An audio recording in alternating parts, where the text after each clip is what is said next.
Hello, hello. Hi, everybody. I have a pretty cute and amazing book today. It's called Ahoy There, Little Polar Bear, written and illustrated by Hans the Bear.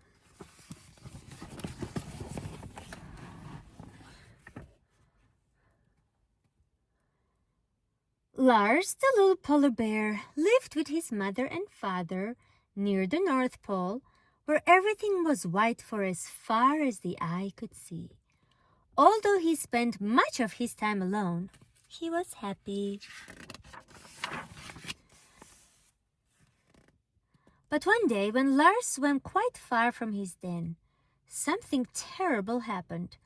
Lars caught his foot, was pulled down deep into the sea, then yanked up in a gigantic net.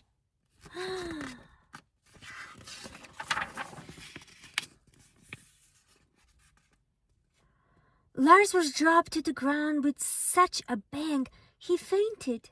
When he awoke, he couldn't tell where he was. Above him was a ladder, so he climbed up the slippery rungs.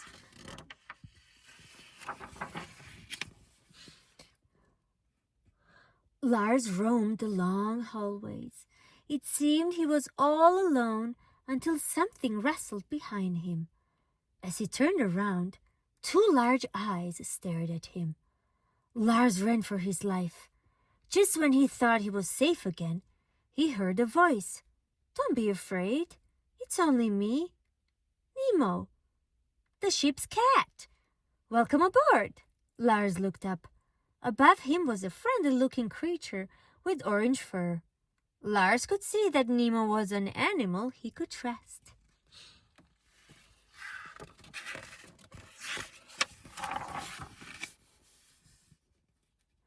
"I'm Lars," said the little polar bear.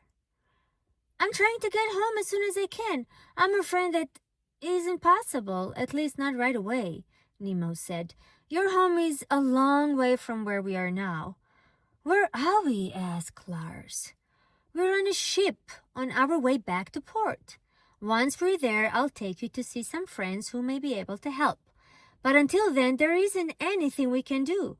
Why don't we get something to eat? I expect you're very hungry." When he had eaten, Lars felt much more cheerful.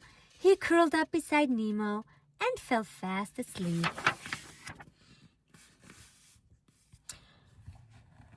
When they awoke, Nemo took Lars up to the deck. "Look," he said, pointing to the horizon, which was aglow with lights. "That's the port. We'll be there soon." Lars was so excited he could hardly wait to go ashore. When the ship had come into port, Lars eagerly followed Nemo onto the deck and over the plank. Try to look inconspicuous. Try to look inconspicuous. I don't know what that word is, said Nemo.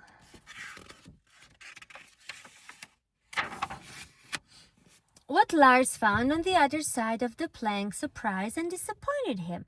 Everything was so untidy and dirty. "I'm afraid this isn't a very clean place," sighed Nemo. "We'd best hurry. Follow me around the back way. The streets are much too dangerous." As Lars and Nemo made their way through alleys and back streets, Lars' white coat became dirtier and dirtier. He wished more than ever that he was home again, where everything was clean and white. Following Nemo over fences and along walls took all Lars's efforts. At least Nemo stopped. "We have arrived," he announced. "Wait here a moment." It was very dark. Many eyes were staring at Lars. He grew quite nervous. But the eyes belonged to some more cats who turned out to be just as friendly as Nemo. The cats looked grave as Nemo explained Lars' problem. They thought it over for a few minutes. Then a black and white cat stepped forward. "I'm Johnny, also a ship's cat," he said. "My ship is leaving for the Arctic tomorrow. We must get you on board before daylight."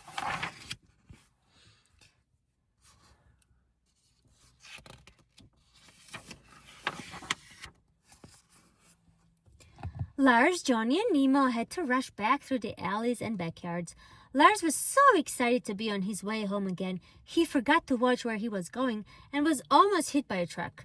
When Lars reached the ship, he said goodbye to Nemo quickly, for there was not much time. It was a sad moment.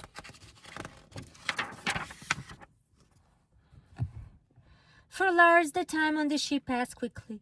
It wasn't long before he spotted something wonderful on the horizon. "Look, Johnny," he shouted, "the North Pole!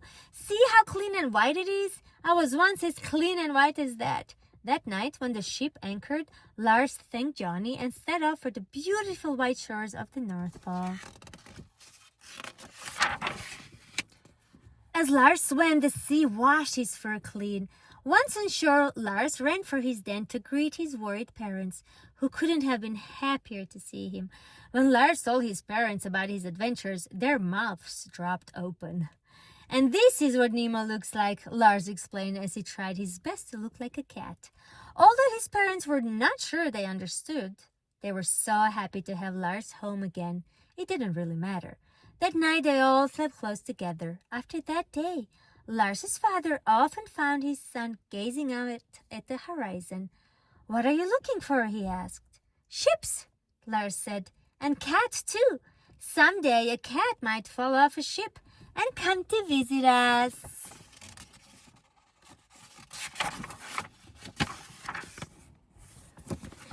Oh, what a wonderful, cute, sweet story. We all need adventures once in a while. Adventures are really fun and we can learn a lot through them, but it's always good to come home. I hope you all have a home nice and warm and someone who's there waiting for you.